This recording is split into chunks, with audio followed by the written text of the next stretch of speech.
बार में समझ में नहीं आता, कई बार थोड़ी मुश्किलें होती है। लेकिन ये जो व्यक्ति जिनकी 133वीं जयंती आज यहाँ पे मनाई जा रही है, थोड़ा सा आप इनके बारे में जानोगे तो ये चीजें आप लोगों के लिए थोड़ा सा शायद आसान हो जाएगी। तो 2-4 चीजें मैं इनके बारे में आपको बताता हूँ।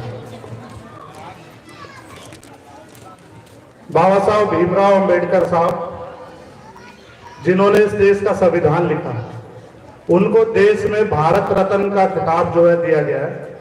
कुछ साल पहले कोलंबिया यूनिवर्सिटी, जहां से वो पढ़ते थे, वहां पे एक सर्वे किया गया। उस सर्वे के अंदर 100 ऐसे स्टूडेंट्स का नाम लिया गया जो वहां से पढ़ के गए और दुनिया में कुछ महान काम किए। उसके बाद उन 100 स्टूडेंट्स में से सबसे पहले नंबर पर बाबा साहब भीमराव अंबेडकर का नाम था, जो कि हमारे भारत देश के और एक सबसे नीची जाति के माने जाने वाले, उनका नाम वहां में सिलेक्ट हुआ। और उसके बाद जिस यूनिवर्सिटी से वो पढ़ के भारत आए, वहां पे उनकी मूर्ति लगाई गई।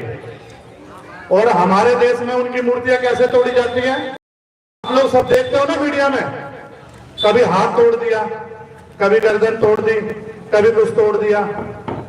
ऐसा क्यों है? इतने महान व्यक्ति, विदेशों में लोगों को एजुकेशन की वैल्यू समझ में आ रही है, हमारे देश में एजुकेशन की वैल्यू समझ में क्यों नहीं आ रही है? अगर एक कोई महान आदमी जिसने पढ़ लिख कर इस देश के लिए इतने महान कार्य किए, उसके किए हुए कामों को ना देखकर उनकी जाति नजर आती है कि यार ये नीची जाति का है, उन्होंने देश के लिए इतना कुछ किया, वो समझ में नहीं आया। उनके 4 बच्चे मर गए, उनकी वाइफ मर गई, लेकिन उन्होंने जो काम किया, जिसकी वजह से आज ये पूरा देश हमारा जो सर्कुलेट हो रहा है। बाबा साहब अंबेडकर ने 1932 के अंदर एक पीएचडी की थी, द प्रॉब्लम ऑफ रुपीज, जो हमारे देश में पैसे की समस्या थी, उसके ऊपर उन्होंने पीएचडी की।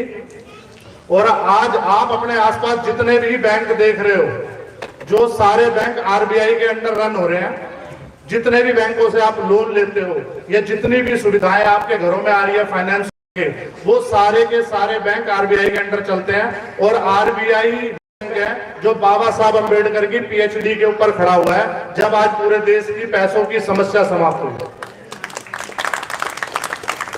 उसके अलावा लोग ये तो बताते हैं कि भारत का संविधान बाबा साहब ने लिखा, उसके अलावा उन्होंने 1000 किताबें जो बाहर यूनिवर्सिटियों में पढ़ाई जा रही है उसके बारे में बताते हैं क्या? हमारे देश में सबसे बड़ी समस्या जाति की है। आज भी लोगों को ऐसा लगता है कि जातिवाद खत्म हो गया है, लेकिन जातिवाद चरम पे है। अगर चरम पे नहीं होता तो आज हर मंदिर का पुजारी एक ढंगी होता, एक चमार होता। ये सबसे बड़ा जातिवाद है। यही पता चलता है जातिवाद का कि उन लोगों की मानसिकता कैसी है। कितनी औरतों को जो है किसी मठाधीश बनाया गया, आज तक कितनी औरतों को बनाया गया?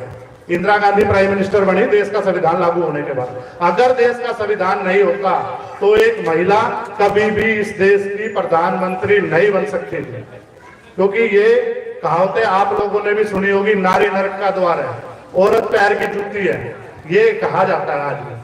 अगर उन चीजों को बदलकर हिंदू कोड बिल में आप लोगों को अगर बराबरी का अधिकार दिया, वोट का अधिकार दिया, तो ये बाबा साहब अंबेडकर की देन है। अब आप लोगों को समझना होगा कि हम उस महान आदमी को, उनके विचारों को अपने घर में लाएं और अपने बच्चों को, अपने आने वाली पीढ़ी को जागरूक करें, एजुकेट करें, जिससे कि आने वाले समय में हमारा हर बच्चा डॉक्टर, वकील, इंजीनियर बने। जब इस तरीके से बच्चे पढ़ेंगे, आज हमारे गांव की जो स्थिति है, जिस तरीके से नशे का व्यापार बढ़ रहा है, हमारे हर चौक चौराहे में हमारे जो बच्चे खराब हो रहे हैं, ये उन बच्चों का कसूर नहीं है, ये हमारी गली मोहल्लों में ये माहौल पैदा किया जा रहा है। अगर हमारे घरों में दारू आ सकती है तो हमारे घरों में किताबें भी आ सकती है। जो हमारे परिवार के लोगों को वोट के बदले में दारू देके जा रहे हैं ना, अद्धे पौवे देके जा रहे हैं, वो हमारे बच्चों को किताबें नहीं देके जा रहे। कभी पूछना आपकी बार जब वोट मांगने आए तो कितनी किताबें उन्होंने गांव में बांटी? वो तुम्हें 5 किलो आटा तो देंगे, राशन तो देंगे, लेकिन तुम्हारी समस्या जिस चीज से खत्म होगी, एजुकेशन, वो नहीं देंगे। वो फ्री में आपको बस में चढ़ाएंगे, वो फ्री में तीर्थ यात्रा कराएंगे, लेकिन फ्री में आप नॉर्मली डॉक्टर अगर आज